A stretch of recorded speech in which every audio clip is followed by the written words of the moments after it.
Welcome the students of class 7. Welcome to our social science history class. And today in this class we're going to discuss the chapter 4 of history, and it is in page number 50. So open page number 50. And today's subunit is Mughal traditions of succession. Okay. So what is the Mughal traditions of succession? So you have know that the Mughals, they actually the descendants of the Taimur Long and the Mongols, the descendants of Genghis Khan.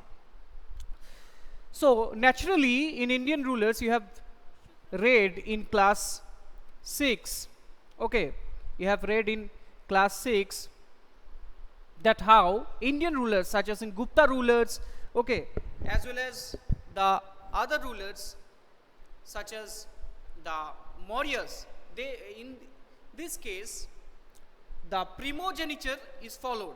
Primogeniture means after the death of the king, his elder son would be the king. But in this case the Mughals was not follow the primogeniture. They followed the coparcenary inheritance. Okay, what is coparcenary inheritance? Means joint succession or partial succession, such as after the death of Genghis Khan, the huge Mongol empire was divided among his 4 sons.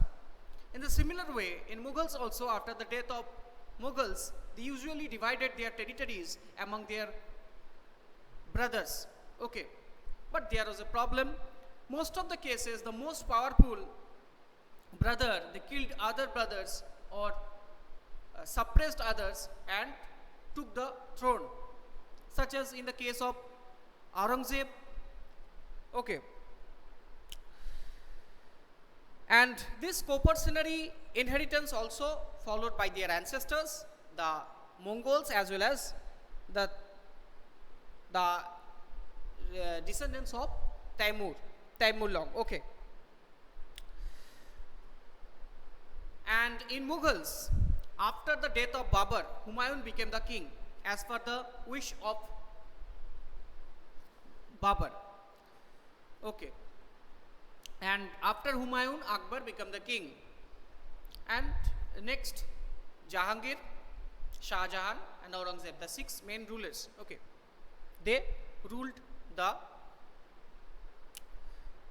empire. Okay, so this is the Mughal traditions of succession.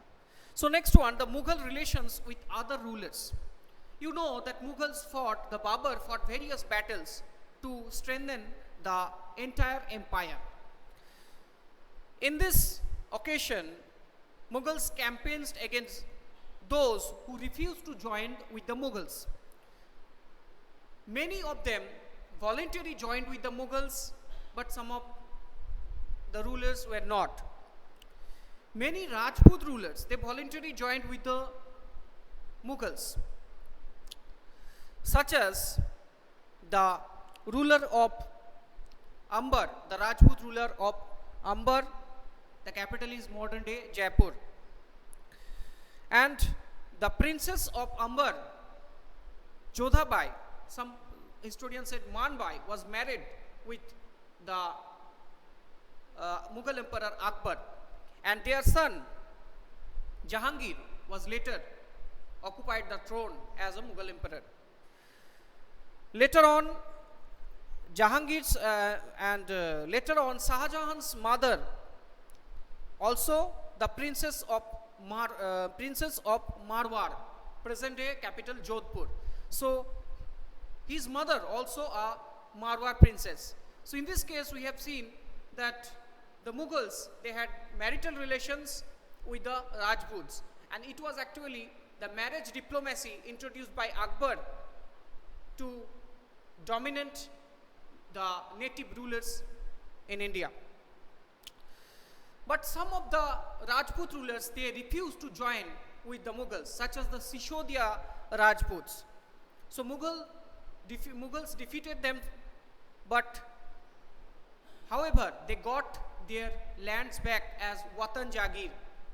So in this way, the Mughals also respected the defeated rulers, and this type of activity, this type of thing, respecting their opponents after defeating them, enabled the Mughals to keep their influence over many kings and chieftains. Many kings and chieftains of India, they started respecting them because of this activity. But in the time, rulers like Aurangzeb, in the time of Aurangzeb, this balance was disturbed. Because in the time of Aurangzeb humiliated many Indian rulers, such as he called Shivaji in his court, and he humiliated and captive him. So this was the difference between the Akbar's reign and Aurangzeb's reign, and in this, and later this type of incident actually led to the downfall of Mughal emperor, okay, and become the reason of the downfall of the Mughal emperor. So students, I hope you have understood the Mughal traditions of succession and Mughal relations with other rulers, how did they influence them. So that's all from today's class. See you in the next class with another subunit. Thank you.